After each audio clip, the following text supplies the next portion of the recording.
Assalamualaikum warahmatullahi wabarakatuh. Om Swastiastu. Namo Buddhaya. Salam kebajikan. Sugeng Rawuh. Selamat datang di Jejak Mbah Sukondo, tempat di mana kisah nyata dan dunia gaib saling bertemu dalam satu cerita. Hari ini, kita akan bongkar sebuah kisah misteri yang tak banyak orang berani membicarakannya. Cerita ini tentang pesugihan warung makan Bu Arte. Tapi sebelum kita mulai, kalau kamu pernah dengar kisah serupa, tulis di kolom komentar. Dan jangan lupa untuk tekan tombol like dan subscribe, karena masih banyak kisah kelam yang menunggu untuk diungkap. Dan kamu hanya akan menemukannya di Jejak Mbah Sukondo. Di sebuah kampung kecil di pinggiran Yogyakarta, ada satu warung makan yang selalu jati buah bibir. Namanya Warung Makan Bu Arte Sulastri. Letaknya nggak jauh dari pertigaan jalan kampung, tepat di depan masjid. Anehnya, sejak pertama kali buka 2 tahun lalu, warung itu nggak pernah sepi pembeli. Padahal menu yang dijual biasa aja, seperti sayur lodeh, ayam goreng, sambal terasi, tempe mendoan dan makanan rumahan khas Jawa.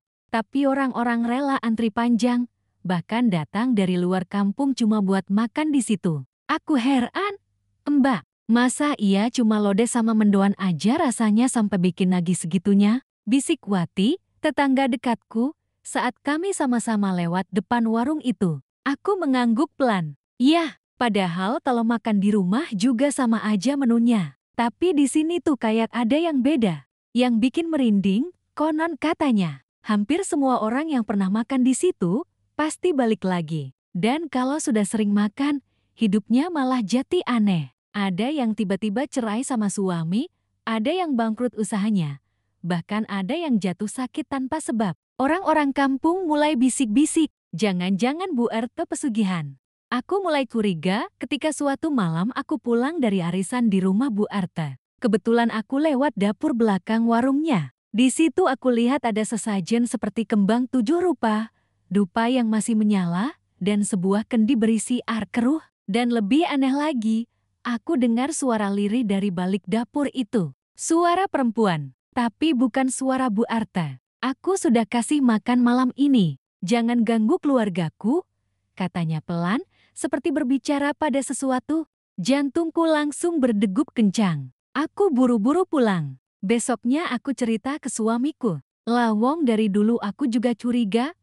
Enduk, kata suamiku, Pak Darto, mana ada warung sekecil itu bisa narik orang segitu banyaknya tiap hari. Katanya tiap malam Jumat, Bu Arte pergi ke sendang belakang kampung, bawa sesajen. Aku merinding. Pesugihan sendang keramat.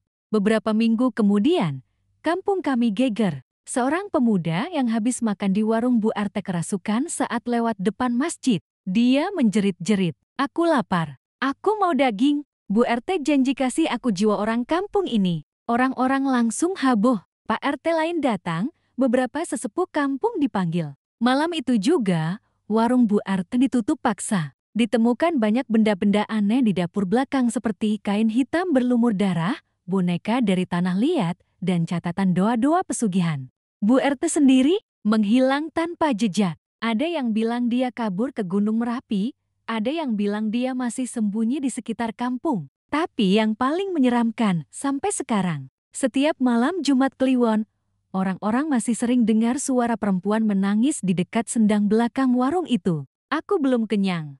Sejak warung Bu Arte ditutup, suasana kampung Jati mencekam. Banyak warga nggak berani keluar rumah kalau malam, apalagi kalau malam Jumat Kliwon. Angin sering tiba-tiba berhembus dingin. Pohon bambu di sekitar sendang berisik kayak ada yang lewat, padahal nggak ada siapa-siapa. Aku sendiri makin kepikiran, apalagi setelah Mbah Karto seorang tetua kampung yang juga dikenal sebagai orang pintar dan ngajak aku dan suamiku ngobrol malam-malam di pendopo.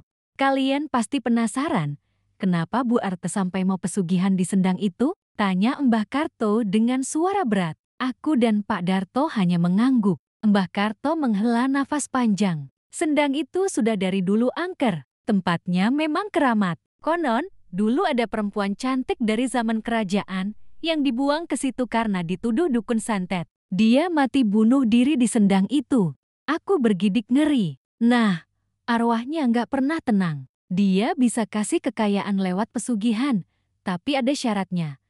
Setiap malam Jumat Kliwon, dia minta tumbal jiwa, atau minimal orang yang terus-menerus makan makanan dari pesugihan itu, supaya perlahan hidupnya hancur. Aku langsung ingat, semua orang yang sering makan di warung Bu RT memang nasibnya jati aneh. Bukan cuma soal rezeki, tapi juga rumah tangga berantakan, sakit-sakitan, sampai meninggal mendadak.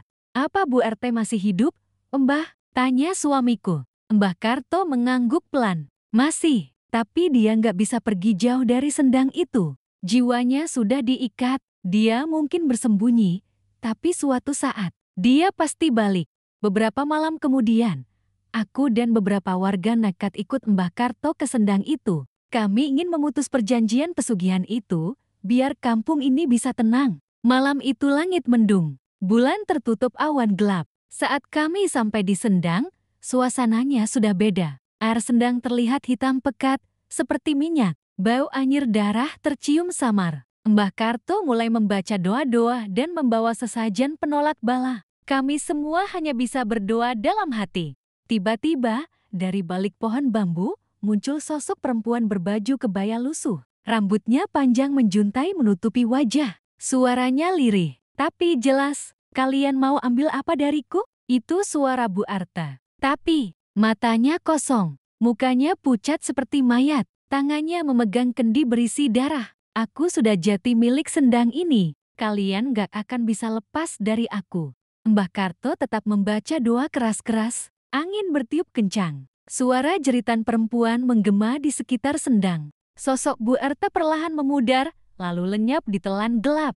Sejak malam itu, sendang ditutup dan dipagari keliling dengan anyaman bambu dan doa-doa penolak gaib. Warga dilarang mendekat. Warung Bu Art dibiarkan kosong dan dikeramatkan. Tapi sampai sekarang, kadang-kadang, ada orang luar kampung yang gak tahu apa-apa, masih berani buka warung di sekitar situ. Anehnya, warung-warung itu nggak pernah bertahan lama. Ada saja musibah yang datang. Dan setiap malam Jumat Kliwon, suara lirih itu masih suka terdengar. Aku belum kenyang. 3 bulan setelah kejadian di sendang itu, kampung mulai tenang. Orang-orang sudah jarang membicarakan Bu Arta. Tapi buat aku, rasa penasaran belum hilang. Aku sering bertanya-tanya, kenapa Bu Arta sampai nekat masuk pesugihan? Sampai suatu hari, aku kedatangan tamu. Seorang perempuan tua datang ke rumahku. Pakaiannya sederhana, tapi wajahnya penuh luka hidup. Aku ibu kandungnya Bu Arta Sulastri. Katanya lirih. Aku kaget. Perempuan itu memperkenalkan diri sebagai Mbah Nini, orang yang dulu tinggal di desa sebelah. Dia mulai bercerita. Dahulu, Bu Arta Sulastri adalah perempuan biasa, anak tunggal, hidup pas-pasan. Suaminya dulu kerja serabutan, penghasilannya kecil. Suatu hari, anaknya sakit keras dan butuh biaya besar. Desakan hidup dan rasa putus asa membuat Sulastri mencari jalan pintas.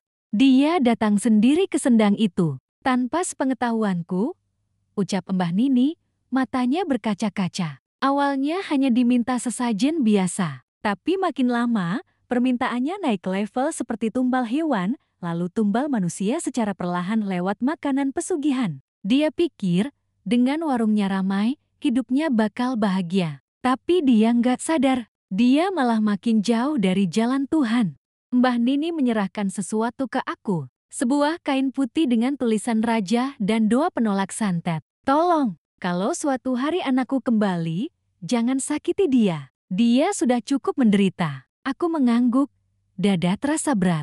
Benar saja, malam Jumat Kliwon berikutnya, warga gegar. Ada sosok perempuan renta, kurus kering, berjalan perlahan ke arah rumah tua bekas warung Bu Arta. Itu Bu Arta, tapi bukan lagi perempuan penuh wibawa seperti dulu. Rambutnya kusut, wajahnya pucat, tubuhnya ringkih seperti orang yang hampir mati.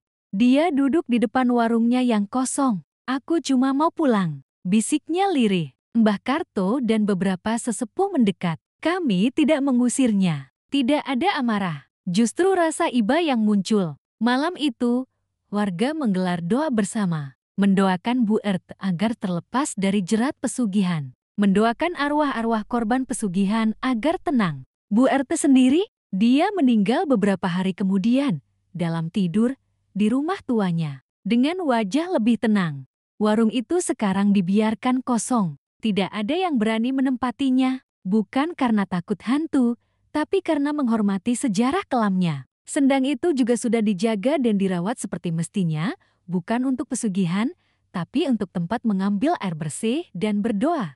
Dan aku percaya, setiap luka masa lalu bisa sembuh, asal kita mau belajar dan memaafkan. Sampai sekarang, kadang aku masih lewat depan warung itu, tercium samar bau masakan sederhana seperti sayur lodeh, sambal terasi, tempe mendoan. Tapi kali ini, hanya kenangan. Kenangan tentang manusia biasa yang terjebak gelapnya dunia pesugihan. Demi rasa lapar akan dunia, yang ternyata tak pernah benar-benar kenyang.